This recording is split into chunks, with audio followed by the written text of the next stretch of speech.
안녕하세요. 일행공입니다. 제가 너무 오랜만에 왔죠.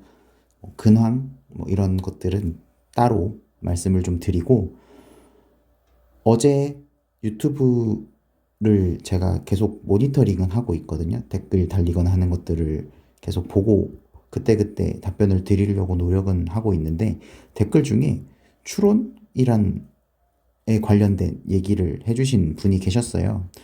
그래서 이게 뭐지? 하고 이제 검색을 해봤더니 이제 기사가 떡하니 떠 있어가지고 어떤 기사였냐면 2023년 인사혁신처 업무계획이었습니다.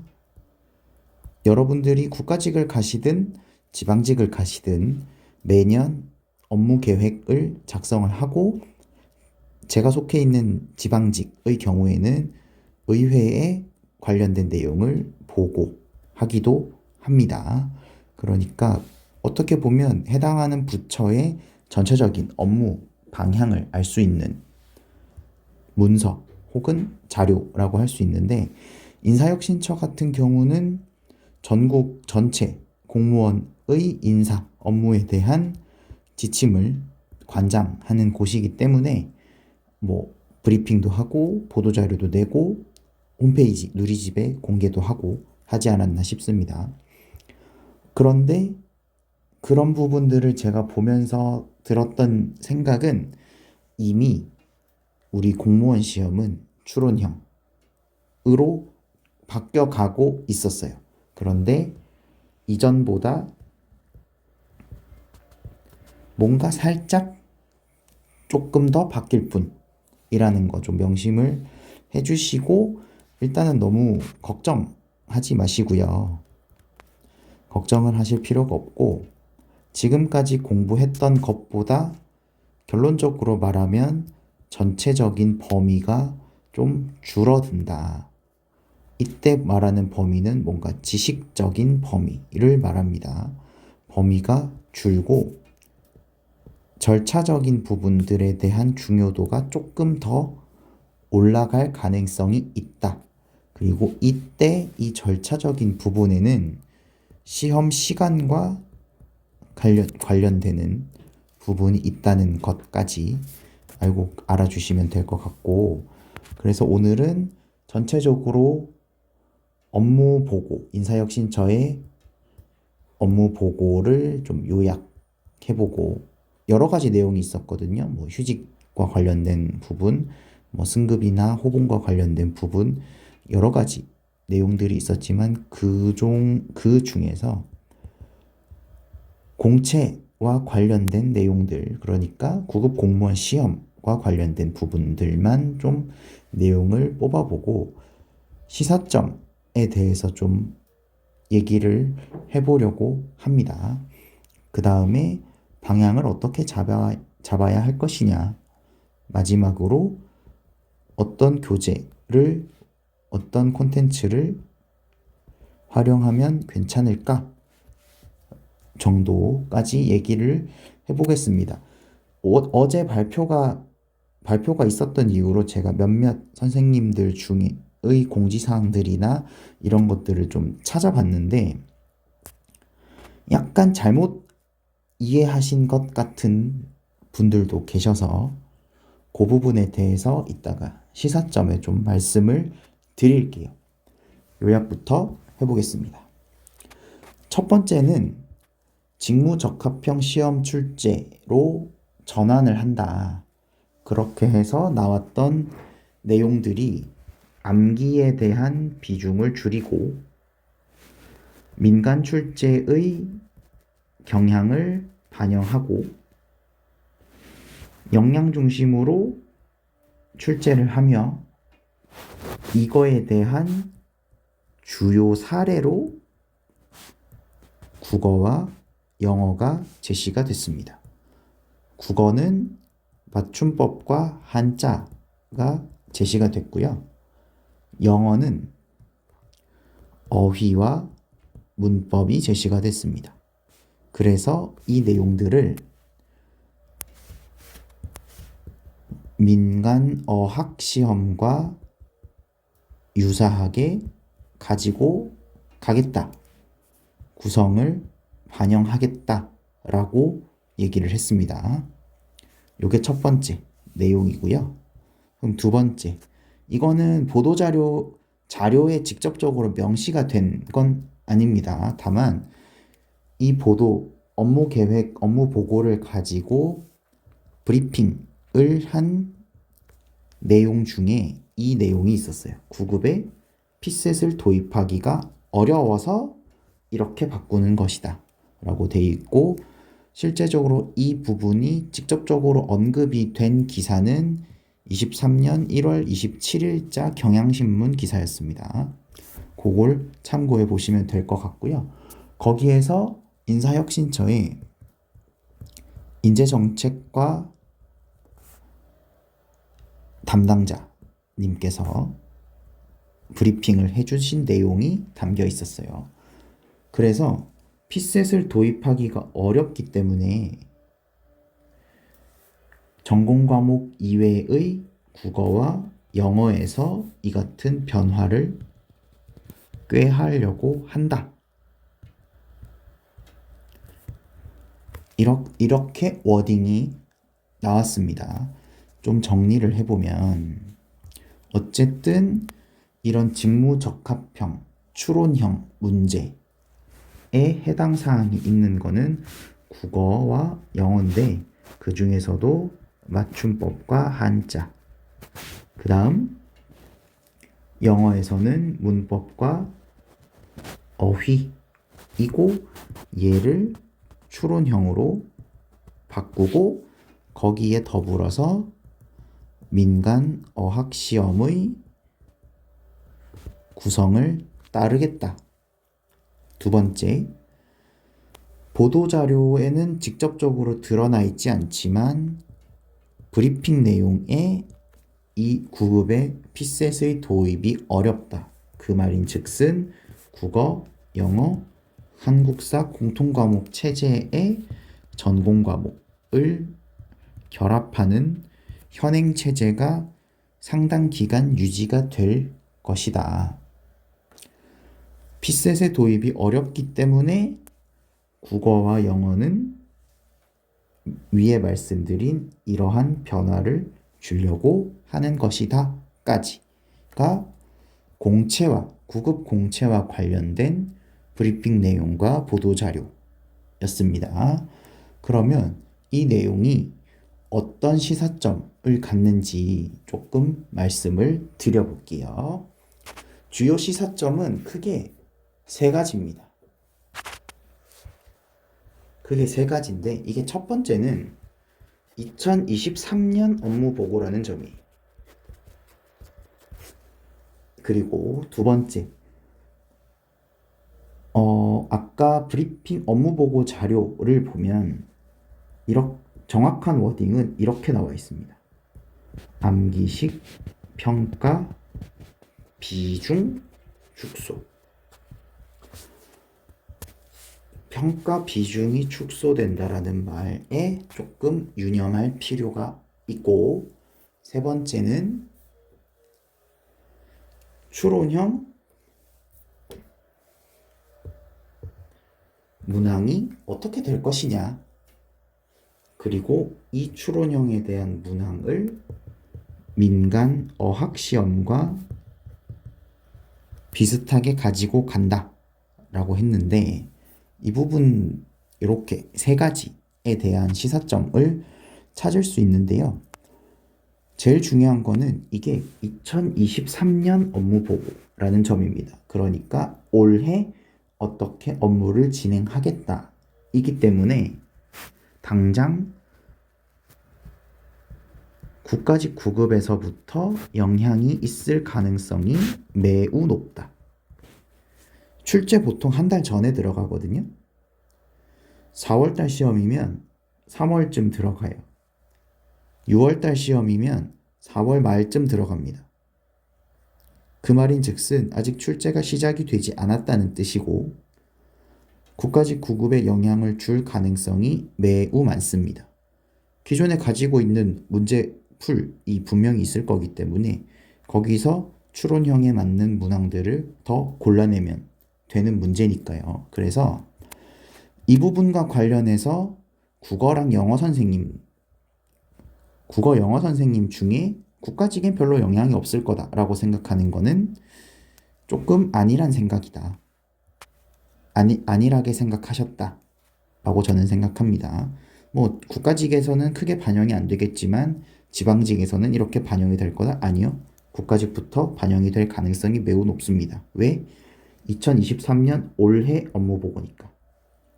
무슨 중장기 발전 계획 이런 게 아니거든요. 그렇기 때문에 국가직 9급에서 충분히 영향을 줄 가능성이 있다. 그다음 두 번째. 평가 비중이 축소된다 라는 말은 달리 말하면 출제 비중, 그러니까 영역별 문항수의 변화 가능성이 있다는 얘기입니다. 국어 같은 경우는 한자 한 문제, 성어 한 문제. 국어부터 좀 볼까요? 국어 같은 경우는 두 글자짜리 한자 하나, 한자 성어 하나 이렇게 나왔고, 맞춤법이라던가 외래어라던가 로마자 표기법 같은 규정과 관련된 문항들이 꽤 많이 출제가 됐습니다. 뭐 다 합치면 많이 나올 때는 뭐 10문제까지도 나왔었으니까. 그런데 요즘은 그 정도까지는 아니지만 그래도 어느 정도 유지가 되는 편인데, 이 중에서 단순함기에 해당하는 이 부분이 아예 날아갈 가능성이 있죠. 실제로 이전 시험에서 두 글자짜리 한자가 안 나왔던 시험들도 꽤 많습니다. 그러니까 작년 지방직 9급처럼 뭐 변호사, 뭐 소방관 이런 거 묻는 문제가 나오지 않을 가능성이 높다라는 것이고, 그 다음에 영어 같은 경우는 단순함기와 관련된 부분이 대표적인 게 밑줄어휘예요. 그리고 영작입니다. 보통 밑줄어휘가 많이 나온 평균적으로 3문항 정도 출제가 됐습니다. 19년부터 시작하면. 영작 같은 경우는 평균 1.8문항 정도 출제가 됐고, 그러니까 쉽게 말하면 2문제 고정으로 거의 나왔다라는 얘기인데, 이 부분이 줄어들 가능성이 있다. 밑줄어휘는 어떤 걸로, 영작은 어떤 걸로 바뀔지는 뒤에 가서 다시 말씀드리고요. 그 다음에 마지막 시사점인 민간 어학시험. 시험의 구성을 따르겠다라는 말은 조금 더 달리 생각해 볼 여지들이 있습니다. 결론부터 말씀드리면 따라가기 힘들어요. 이유는 공시 시험의 형태 때문에 그렇고, 뭐 장수 제한이라던가, 그 다음에 100문항 100분을 전체를 다 보는 시험이라던가, 수능부터 시작해서 나머지 토익, 토플, 탭스처럼 독해 영역만 몇 분 이런 식으로 길게 영어만 2시간 이렇게 보는 시험이 아니기 때문에 따라가기 힘듭니다. 그 패턴을, 그리고 그 난이도 정도를 반영하기도 힘들어요. 그런데 두 번째, 추론형으로 내겠다라고 했는데, 객관식 시험의 추론은 제가 이전에 그 지방직 9급 추론 문제를 설명을 할 때도 말씀을 드렸었지만, 제시되지 않는 내용을 생각해내는 시험이 형태가 아닙니다. 예를 들어서 법학 적성 시험이라던가 최근에 나오는 피셋 시험의 논리 관련된 문항들은 5급 피셋이요. 7급도 뭐 어느 정도 해당이 되지만, 얘네는 본인들이 가지고 있는 배경 지식, 지문을 독해한 결과, 그리고 논리와 관련된 지식들, 방법론까지 다 포함을 시켜서 선택지를 골라야 합니다. 특히 배경 지식이 좀 많이 들어가죠. 그런데 일반적인 객관식 시험, 평균적인, 표준적인 객관식 시험은 배경 지식이 들어가지 않습니다. 대부분. 논리적인 방법론도 그렇게 많이 들어가지 않아요. 독해가 가장 많이 들어가고 여기에 플러스 알파로 논리적인 무언가가 들어갑니다. 그 말인 즉슨 무슨 뜻이냐면 구급 공무원 시험에서의 추론은 단순히 없는 내용, 지문에 제시되지 않은 내용, 자료에 제시되지 않은 내용을 추론하는 게 아니라 제시된 자료를 종합적으로 판단하는 능력. 이 능력을 물어볼 가능성이 높습니다. 뭐 지금도 그렇지만 영어를 좀 따져볼까요? 국어는 이런 시험들에서는 뭐 맞춤법이나 이런 걸 거의 묻지 않으니까. 그러면 향후에 출제 방향성이 어떻게 될 거냐. 국어부터 보면 문법과 문학 쪽을 좀 얘기를 해보면 기존에도 문법과 문법에는 보기가 제시가 되는 경우들이 있었습니다. 그러니까 지금 제가 말씀드리고 있는 방향성이라는 거는 무에서 유를 추론해내는 게 아니고요. 제시된 정보를 종합적으로 파악하고 판단하는 추론을 말합니다. 그러니까 아무런 사전 정보가 제시가 되지 않는 추론 문제가 출제가 될 가능성은 굉장히 낮다라는 뜻이고, 문법은 보기가 제시되는 형태. 다만 사전적인 지식은 수능보다는 조금 더 있어야겠죠. 짧은 보기, 몇 가지 사례, 어문 규정을 직접 제시한다던가 이런 얘기들이 있었잖아요. 이런 문제들이 실제로 공무원 기출에도 있었습니다. 뭐 어문 규정을 직접 제시를 한다던가 관련된 뭐 형태론과 관련된 뭐 변화, 동화 관련된 자료나 사례를 제시하고 이 자료와 사례에 부합하는 선택지를 고르라던가.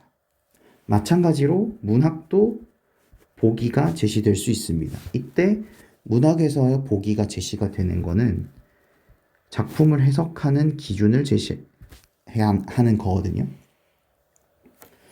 이 우리가 제시한 정보를 바탕으로 작품을 해석하고 파악할 수 있느냐를 묻는 문제.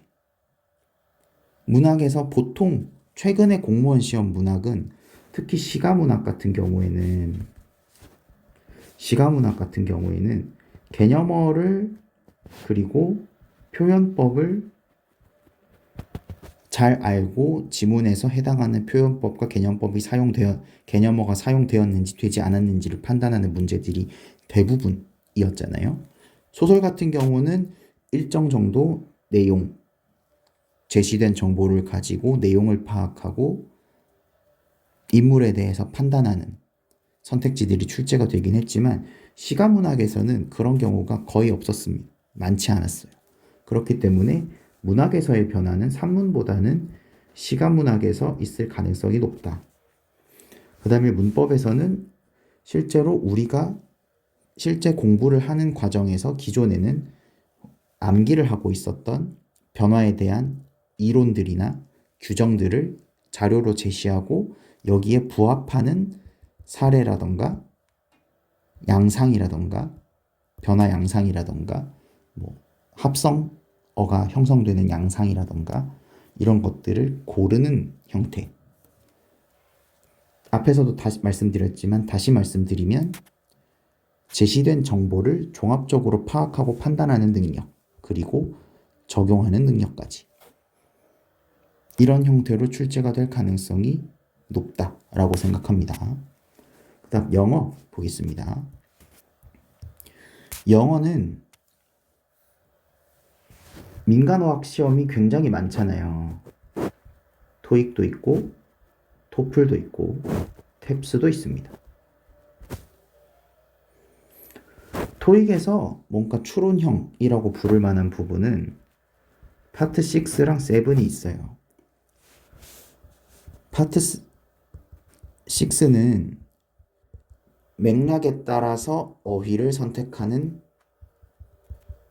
유형입니다. 대부분의 유형이 연결사도 들어가지만, 그래서 글이 있으면 쭉 읽어가는 중간중간에 빈칸을 뚫어놓고 단어 4개 주고 들어갈 거 골라라, 이런 식이에요. 공무원 시험에도 빈칸 어휘 이제까지 있었습니다. 밑줄보다는 이제 빈칸이 나올 가능성이 높다. 이게 첫 번째. 두 번째, 파트 7 같은 경우는 공무원 시험에서는 출제되기가 좀 어렵습니다. 왜냐하면 2개에서 4개 사이에 서로 다른 지문에서 정보를 파악하는 추론 형태거든요. 이거는 공무원에서는 안 되는 형태죠. 그러면 어떻게 발전할 가능성이 높냐?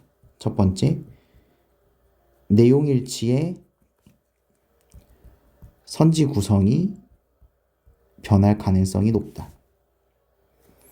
단순히 어떤 한 문장을 가지고 대응하는 게 아니라 지문에 흩어져 있는 2가지 정보를 모아서 선택지 하나, 또 여기 있는 거 모아서 선택지 하나, 이런 식으로 아까 말씀드렸듯이 제시된 자료를 종합적으로 파악하고 판단하고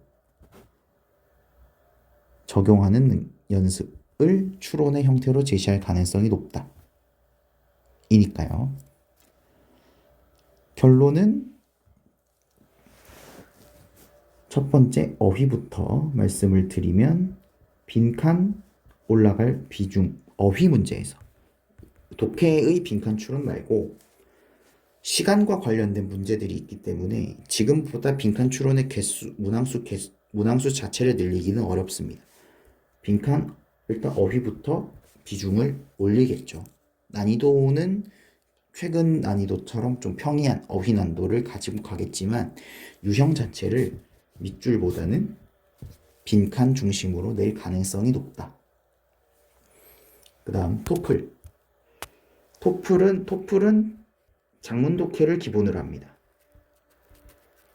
그러니까 우리 시험에서는 해당 사항이 없죠.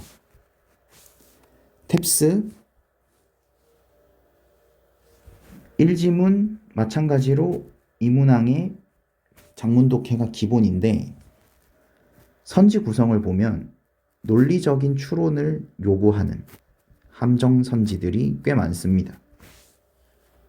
이거를 구급 시험에서 요구하기는 힘들어요. 그렇기 때문에 조금 전에 말씀드린 대로 민간 시험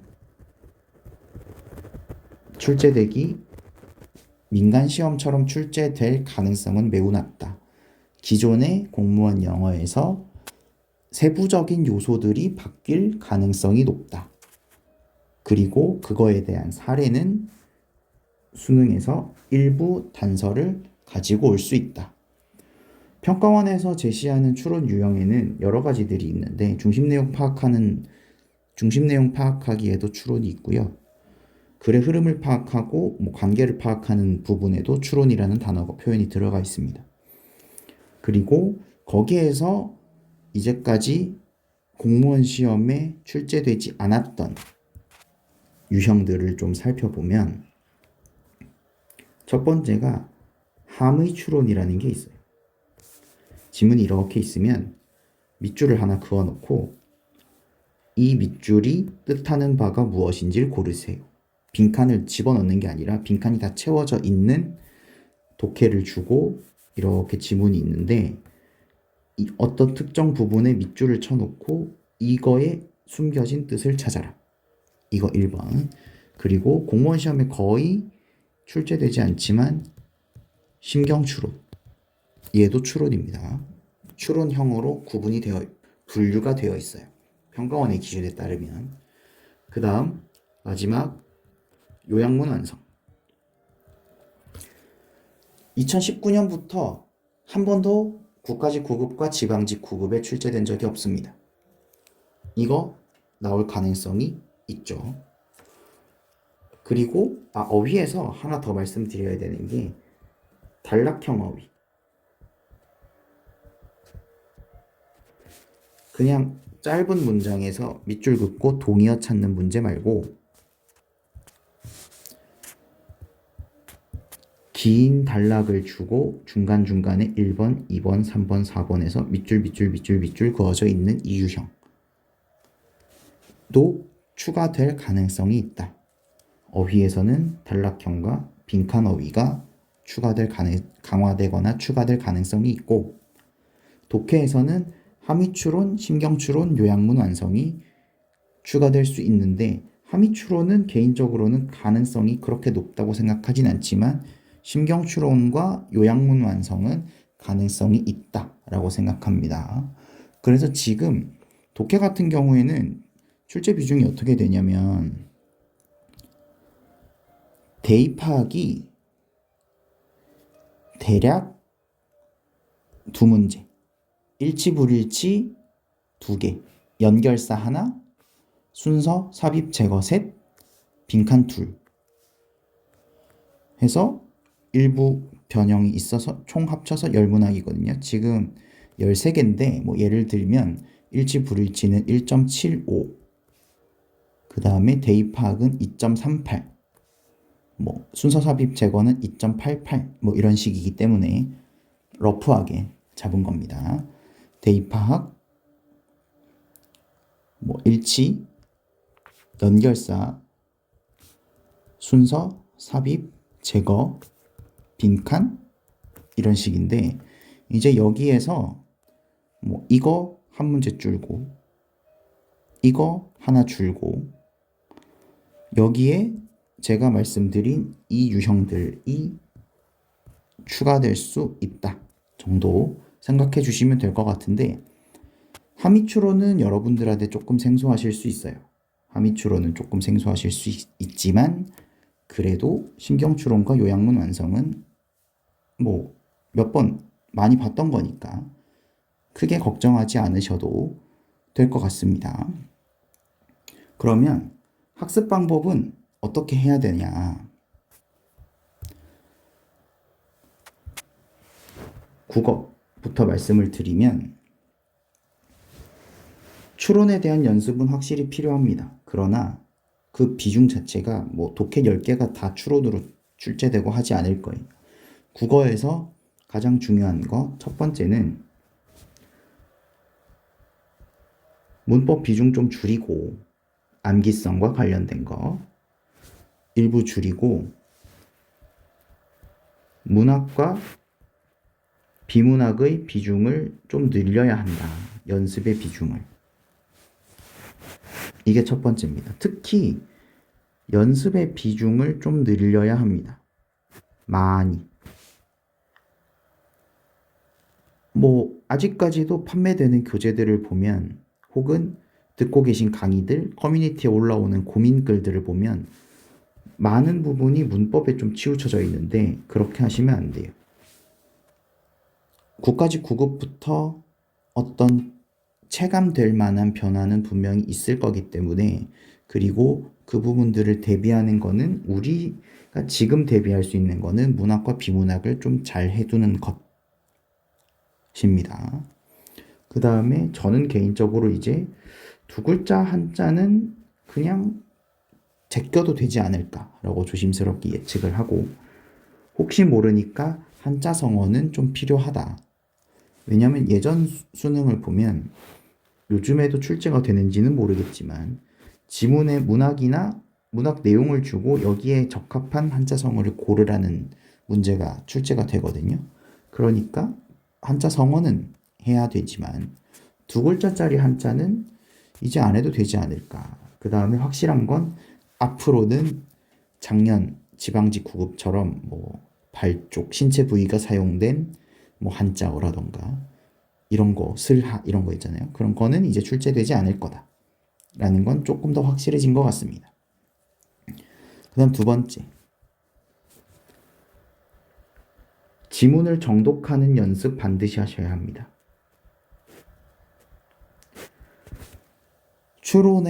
추론이 출제가 되는 방향이 어느 정도까지 튈지는 알 수 없지만 어찌됐든 확실한 거 하나는 시간 압박이 이전보다는 있을 거라는 거죠.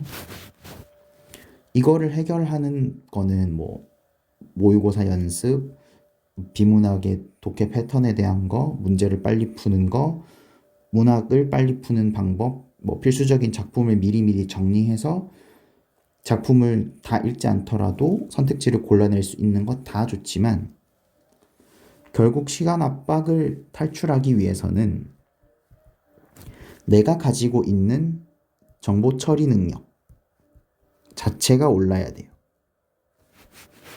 이게 가장 이상적이고 가장 최선의 방식입니다. 난이도의 경향에 영향을 받지 않는. 쉽게 말하면 시간 내에 읽는 양이 올라가야 된다는 뜻이거든요. 그러려면 지문을 정독하는 연습, 시간, 경험 반드시 가지셔야 되고 이때 이제 동영을 많이 푸실 텐데 뭐 100일 기도부터 권교 선생님 수능형, 이선재 선생님 나침반까지 많이 하실 텐데 내가 틀린 지문, 그 다음 이해가 어려웠던 지문을 중심으로 지문만 다시 정독해보는 시간, 경험을 반드시 가지셔야 합니다. 뭐 각자 가지고 계신 독해 방법이 있으시겠지만 그 방법들을 활용해서 꼭 정독을 해서 정보 처리 능력 자체를 올릴 수 있는 단위 시간, 제한된 시간 내에 내가 읽을 수 있는 양 자체를 늘려놔야 뭐 유형이 좀 생소하게 나오든 문법이나 문학에서 시간을 조금 더 잡아먹더라도 비문학에서 최대한 커버를 할 수 있습니다. 여기까지. 그리고 세 번째, 이제 영어 말씀을 드릴게요. 전체적인 맥락을 물어보는 문항들이 점점 출제가 될 것이고 문맥을 파악해야 하는 영역들이 출제될 겁니다. 그런데 영어는 이제까지 큰 변화가 없을 가능성이 높습니다.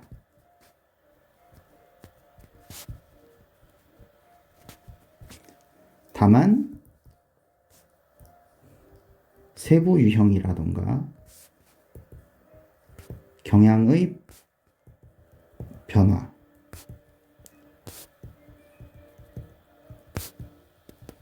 이 정도 하시면 되겠죠. 예를 들어서 단순 동사들의 어법 암기라던가 특정 표현만 알면 바로 해결이 되는 영작이라던가 이런 거 이제 출제 비중이 많이 내려갈 거고 대신에 단락형 어법, 그러니까 수능에서 나오는 밑줄 어법들, 그 다음에 문장 구조를 활용해서 내가 알고 있는 정보들, 구문에 대한 지식을 활용해서 판단하는 유형들이 증가할 것이고 이런 거는 그냥 연습만 좀 하시면 되고요. 그러니까 지금 가지고 있는 문법 엔제들의 활용성이 매우 떨어질 것이고, 그냥 문법은 동영이라던가 하프라던가 김수환 선생님 같은 경우는 8분 컷 같은 교재들로만 활용해도 충분하다. 다만 동영을 제외하면 나머지 문법을 위해서 추가적으로 뭘 한다는 거는 조금 시간적으로 비효율적인 것 같고, 어휘 마찬가지. 단순한 게 안 이제 지양한다고 했잖아요. 지양. 빈칸형이 늘어날 거고, 단락형이 출제될 수도 있고, 혹은 단어 하나짜리 빈칸인데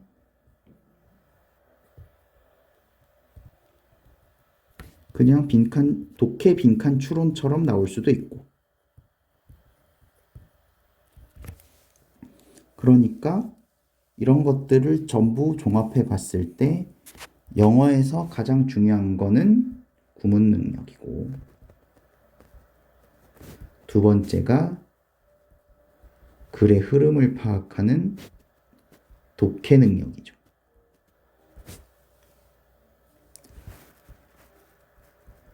중요한 문장과 중요하지 않은 문장, 문장 간의 관계, 이것들을 바탕으로 한 단락 전개 방식의 파악, 그리고 이런 것들을 다 통틀어서 적용하는 문제 유형에 대한 접근법들. 그런데 여러분들은 이쪽에 너무 초점이 맞춰져 있으니까 이 부분이 상대적으로 너무 소홀하다 라는 게 저의 경험이었고요.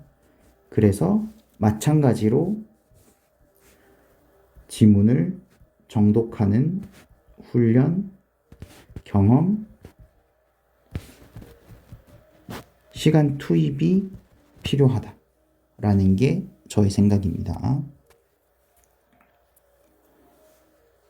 이걸 하면서 구문에 대한 것도 물론 중요하지만 완벽하게 해설지처럼 번역하려고는 하지 마시고 의미 파악에 초점을 맞추시고 글의 흐름을 좀 쫓아가려는 연습들이 필요합니다.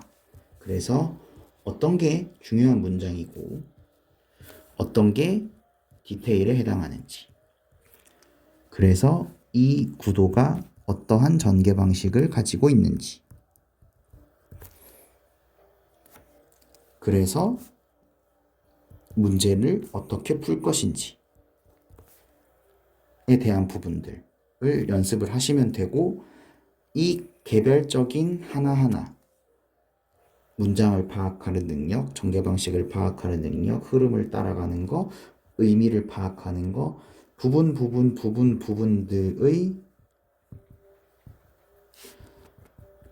시간이 줄어서 이 시간들의 전체 합이 전체 문제풀이 시간의 줄어드는 형태로 나타날 거니까 제발 이제 쓸데없이 문법 엔제 이런 거 풀지 마시고 그만 반복하시고 동영이라던가 독해에 대한 이론이라던가 구문학습이라던가 이런 부분들, 의미를 파악하고 글의 흐름을 쫓아가는데 좀 초점을 맞추셨으면 좋겠습니다. 국어도 그렇고 영어도 그렇고. 지금 제가 영상을 녹화를 딱 킨 지가 지금 이제 40분이 다 돼 가거든요. 그래서 원래는 추천하는 교재 국어 영어에 대해서 조금 말씀을 드리려고 했는데 이 부분은 제가 다음 영상에서 말씀을 좀 드려야 될 것 같습니다. 지금까지 일행공이었고요. 저의 유튜브 혹은 블로그의 모토는 여러분께서 하시게 될 모든 선택들, 특히 강의와 교재와 관련된 그 선택의 가치를 좀 더 높여드리는 역할을 하려고 합니다. 그래서 시행착오를 최대한 줄일 수 있게끔 어쨌든 합격을 해봤던 저의 경험들, 저희가 겪었던 시행착오들을 공유해 드리는 거니까요. 여러분들께서는 시행착오를 좀 겪지 않고 여러분들께서 수험생활 중에 고르는 강의, 고르는 교재들이 여러분들의 합격을 가져다주는 가치가 높은 선택이 될 수 있게끔 노력하겠습니다. 오랜만에 영상을 하다 보니까 저도 좀 뭐라고 해야 되지? 기분이 좀 새롭네요. 앞으로 좀 자주 인사드릴 수 있도록 하겠습니다. 감사합니다. 합격하세요.